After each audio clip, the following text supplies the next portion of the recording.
Welcome to Learning English, a daily 30-minute program from the Voice of America. I'm Katie Weaver.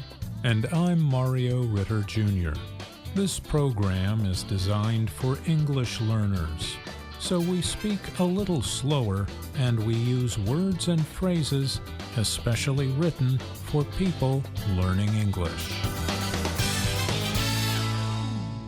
On this program, we will answer a listener's question about the word regimen. Then, we complete our series on academic writing, followed by a story about a museum of laughter in Croatia. Then, we conclude our American story, The Fall of the House of Usher, by Edgar Allan Poe. But first, this week on Ask a Teacher, we answer a question from Marco in Italy. Here is Marco's question. Dear teacher, I want to understand more when to use the word regimen for exercise or other actions. Thank you. I'm happy to answer this question, Marco. A regimen is usual and repeated action, especially in training.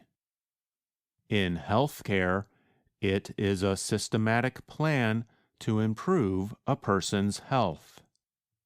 A training regimen, for example, can include exercises people can do to help them get the results they want.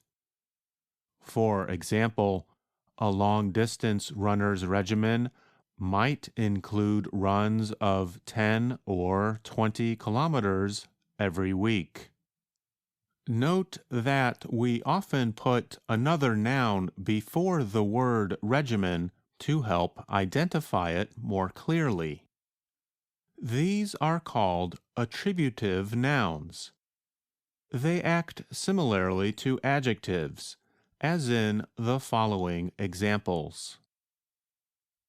A weightlifting regimen, a workout regimen, a running regimen, a walking regimen, a stretching regimen. In fact, you can more clearly identify any kind of regimen by placing an attributive noun before it.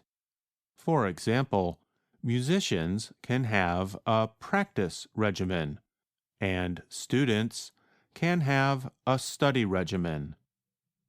To express what actions or steps are in a regimen, we can use the verb and preposition consist of, as the following example shows. My exercise regimen consists of strength training 2 days a week and running or walking most other days. Note that native speakers might substitute the word routine for regimen in some situations. Here are some examples. What practice routine do you follow? You can use this daily routine to improve your fitness. A medical regimen is a series of repeated treatments. For example, a doctor might tell a patient to take a certain medicine 2 times a day for 2 weeks. We often put adjectives, like medical, before the word regimen also. Daily and effective are commonly used, as in, Try to include long walks in your daily regimen. You need an effective regimen for losing weight. and it is not unusual to use both an adjective and an attributive noun, like in this example. She swims 2 kilometers a day as part of a strict training regimen. For our readers and listeners, what are your questions about American English? Do you have a special study regimen? We want to hear from you. Send us an email at learningenglish@voanews.com. And please let us know where you are from, too. And that's Ask a Teacher. I'm Andrew Smith.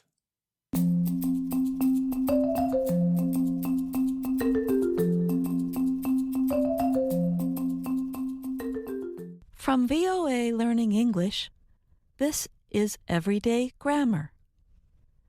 English has many patterns. Learning and mastering these patterns can help you improve your writing and speaking skills. They can also help you do better on your next grammar test. Today, we explore a common verb pattern, the transitive verb pattern. This pattern is common in writing, speaking, and even on language tests, such as the Test of English as a Foreign Language, or TOEFL.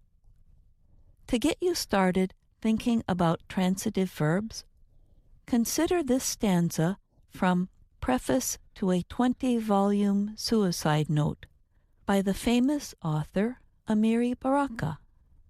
And now, each night I count the stars, and each night I get the same number. And when they will not come to be counted, I count the holes they leave.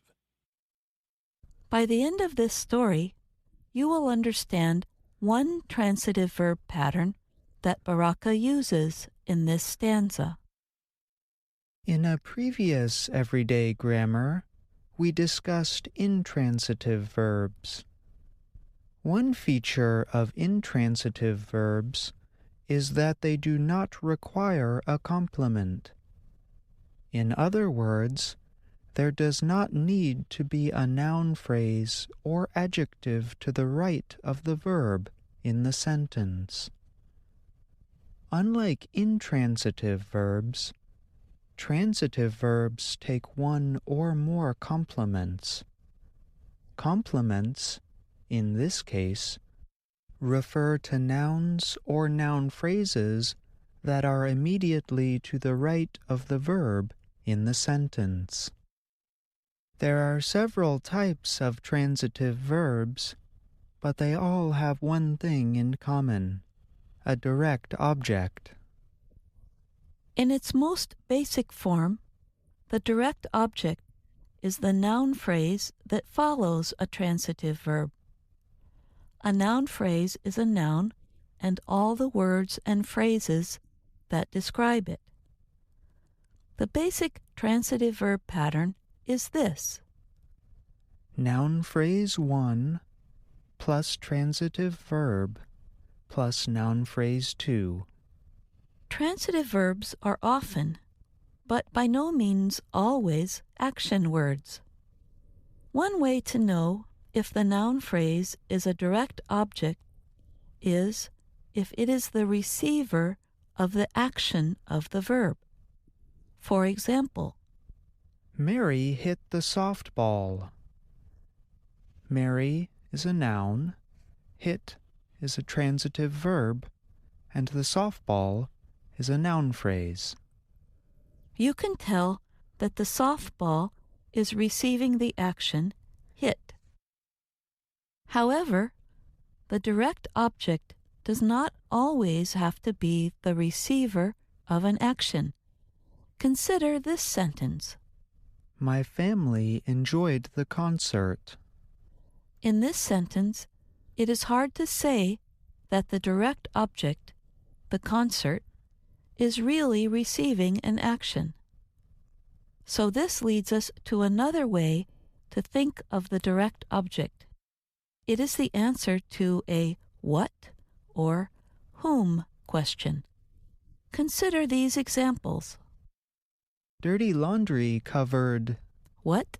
the bedroom floor. We enjoyed What? the concert. The teacher helped Whom? her student.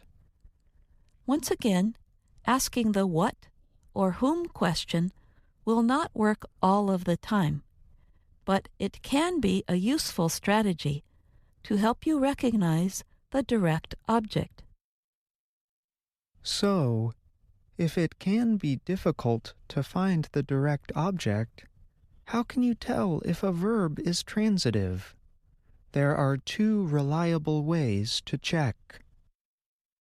One reliable way to test if a verb is transitive is to change it to the passive voice. Think back to the example sentence, Mary hit the softball. If you change it to the passive voice, the sentence would be, the softball was hit by Mary. If you can change the sentence from active to passive voice, then the verb is probably transitive. You can read more about the passive voice in a previous everyday grammar story. A second way to check if a verb is transitive is to think about the two noun phrases surrounding a verb. This strategy, say Robert Funk and Martha Kohn, two English grammar experts, is the best way to identify a transitive verb. Here is the basic idea. If the two noun phrases refer to different things, then you know the verb is transitive. Think back to the sentence, Mary hit the softball. The subject, Mary, refers to one thing, while the direct object, the softball, refers to a different thing. In technical terms, you could say the two noun phrases have different referents. Contrast this to a pattern we discussed in a previous everyday grammar, the be pattern. We gave an example sentence from Christina Aguilera's song. She sings, I am beautiful. In that sentence, the word beautiful, the subject complement, refers to the subject I. They refer to the same person. That is, they have the same referent. In English, words that come after a verb often give information about the verb. Looking at what comes after a verb can really help you figure out the meaning of a verb, even if you do not know it. Now, think back to the stanza of Amiri Baraka's poem. And now, each night I count the stars, and each night I get the same number. And when they will not come to be counted, I count the holes they leave. You can see the transitive verb pattern clearly in this stanza. Consider the first line. And now, each night I count the stars. Baraka starts the line with adverbial information and then uses the basic transitive verb pattern. I count the stars. Noun plus transitive verb plus noun phrase. How do you know the verb is transitive? You could try asking a what question. I count What? the stars. Or you could even change the sentence to the passive voice. I count the stars. The stars were counted by me. A third option is to ask yourself what the noun phrases around the verb refer to. You know it is transitive because the subject, I, refers to a person, while the direct object, the stars, refers to something different from a person. The second line, like the first line, uses a similar structure. I get the same number, or noun plus transitive verb plus noun phrase. The remaining two lines in the stanza use structures that are more complex than the basic transitive verb pattern. However, you can still see that writers can use basic patterns to create beautiful poetry. I'm Jill Robbins. I'm Jonathan Evans. And I'm John Russell.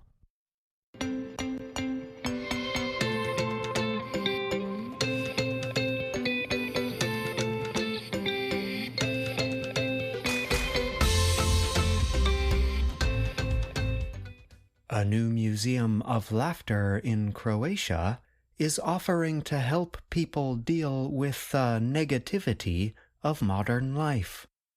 Visitors to the House in the Croatian capital Zagreb walk into a little cloud of white smoke when they step inside. Its purpose is to blow away their worries before they climb into a giant washing machine. Then they move down a twisting slide into a space filled with little white balls where their trip to a happier place starts. 43-year-old Andrea Golubic is the museum's creator. Golubic said she got the idea during the COVID-19 pandemic.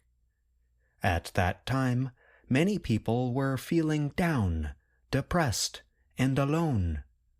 I realized that I had a mission to heal people with laughter. The idea came straight from the heart, Golubic told the French news agency AFP. Golubic said the House is popular with everyone, from small children to older people. Adults say it is a good excuse to act like a child. All those who still feel a bit of childish joy and embrace their inner child will recharge themselves, she said. Retiree Bruno Dadic told AFP he was pleased by his visit, as there is never enough humor in life. Laughter is a medicine for the soul, he said. Singer Zorica Bucic, from the coastal town of Split, said the museum was just right for our times. Entering here is like entering childhood, being relieved of all problems, she said. Bucic added that if you could come to the museum often, you would not need to visit a psychologist. Psychologist Peter Kraljevich told AFP that laughter is a kind of weapon which gives people strength to face their problems. He said that if doctors could advise their patients to have 3 hours of laughter a day, people would feel much better. I'm John Russell.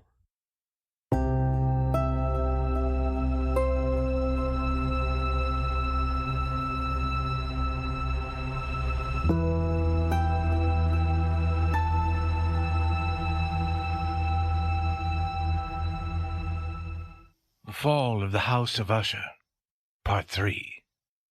I was visiting an old friend of mine, Roderick Usher, in his old stone house, his palace, where a feeling of death hung on the air. I saw how fear was pressing on his heart and mind. Now his only sister, the Lady Madeline, had died, and we had put her body in its resting place, in a room inside the cold walls of the palace, a damp, dark vault, a fearful place. As we looked down upon her face, I saw that there was a strong likeness between the two. "Indeed," said Usher, "we were born on the same day, and the tie between us has always been strong." We did not long look down at her, for fear and wonder filled our hearts. There was still a little color in her face, and there seemed to be a smile on her lips. We closed the heavy iron door and returned to the rooms above, which were hardly less gloomy than the vault. And now a change came in the sickness of my friend's mind. He went from room to room in a hurried step. His face was, if possible, whiter and more ghastly than before, and the light in his eyes had gone. The trembling in his voice seemed to show the greatest fear. At times he sat looking at nothing for hours, as if listening to some sound I could not hear. I felt his condition, slowly, but certainly, gaining power over me. I felt that his wild ideas were becoming fixed in my own mind. As I was going to bed late in the night of the 7th or 8th day after we placed the Lady Madeline within the vault, I experienced the full power of such feelings. Sleep did not come. While the hours passed, my mind fought against the nervousness. I tried to believe that much, if not all, of what I felt was due to the gloomy room, to the dark wall coverings which in a rising wind moved on the walls. But my efforts were useless. A trembling I could not stop filled my body, and fear without reason caught my heart. I sat up, looking into the darkness of my own room, listening. I do not know why, to certain low sounds which came when the storm was quiet. A feeling of horror lay upon me like a heavy weight. I put on my clothes and began walking nervously around the room. I'd been walking for a very short time when I heard a light step coming toward my door. I knew it was Usher. In a moment I saw him at my door, as usual, very white, but there was a wild laugh in his eyes. Even so, I was glad to have his company. "And have you not seen it?" he said. He hurried to one of the windows and opened it to the storm. The force of the entering wind nearly lifted us from our feet. It was, indeed, a stormy but beautiful night, and wildly strange. The heavy, low-hanging clouds, which seemed to press down upon the house, flew from all directions against each other, always returning and never passing away in the distance. With their great thickness they cut off all light from the moon and the stars. But we could see them because they were lighted from below by the air itself, which we could see rising from the dark lake and from the stones of the house itself. "You must not, you shall not look at this," I said to Usher, as I led him from the window to a seat. "This appearance, which surprises you so, has been seen in other places too. Perhaps the lake is the cause. Let us close this window. The air is cold. Here is one of the stories you like best. I will read, and you shall listen, and thus we will live through this fearful night together." The old book which I had picked up was one written by a fool, for fools to read, and it was not, in truth, one that Usher liked. It was, however, the only one within easy reach. He seemed to listen quietly. Then I came to a part of the story in which a man, a strong man, full of wine, begins to break down a door, and the sound of the dry wood as it breaks can be heard through all the forest around him. Here I stopped, for it seemed to me that from some very distant part of the house sounds came to my ears like those of which I had been reading. It must have been this likeness that had made me notice them, for the sounds themselves, with the storm still increasing, were nothing to stop or interest me. I continued the story, and read how the man, now entering through the broken door, discovers a strange and terrible animal of the kind so often found in these old stories. He strikes it, and it falls with such a cry that he has to close his ears with his hands. Here again I stopped. There could be no doubt this time I did hear a distant sound, very much like the cry of an animal in the story. I tried to control myself so that my friend would see nothing of what I felt. I was not certain that he had heard the sound, although he had clearly changed in some way. He had slowly moved his chair so that I could not see him well. I did see that his lips were moving as if he were speaking to himself. His head had dropped forward, but I knew he was not asleep, for his eyes were open, and he was moving his body from side to side. I began reading again and quickly came to a part of the story where a heavy piece of iron falls on a stone floor with a ringing sound.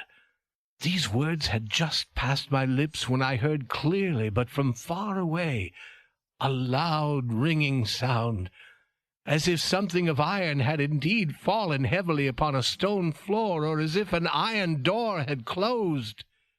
I lost control of myself completely and jumped up from my chair.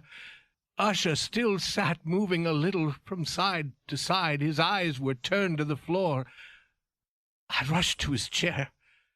As I placed my hand on his shoulder, I felt that his whole body was trembling. A sickly smile touched his lips. He spoke in a low, quick, and nervous voice, as if he did not know I was there. "Yes," he said, "I heard it. Many minutes, many hours, many days have I heard it. But I did not dare to speak. We have put her living in the vault. Did I not say that my senses were too strong? I heard her first movements many days ago, yet I did not dare to speak. And now that story. But the sounds were hers. Oh, where shall I run? She is coming to ask why I put her there too soon. I hear her footsteps on the stairs. I hear the heavy beating of her heart." Here he jumped up and cried as if he were giving up his soul. "I tell you, she now stands at the door!"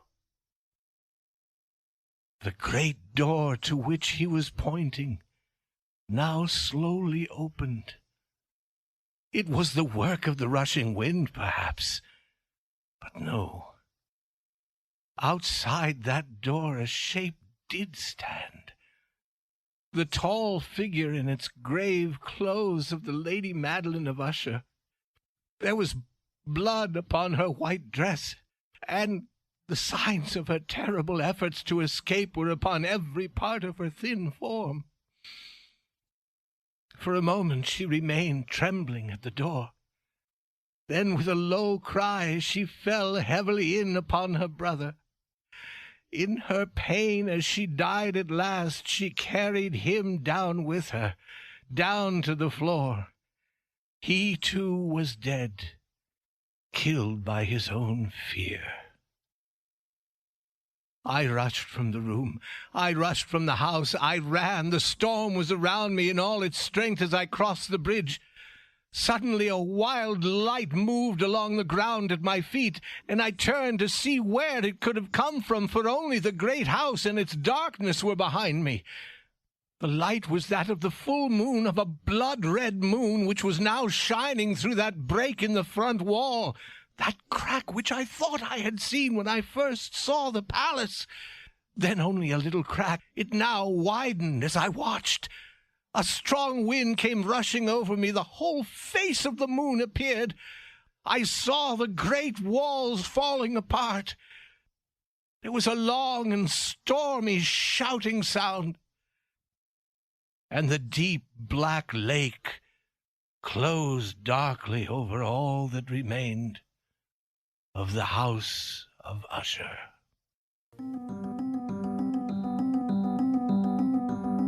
And that's our show for today. But join us again tomorrow to keep learning English on the Voice of America. I'm Katie Weaver. And I'm Maureen.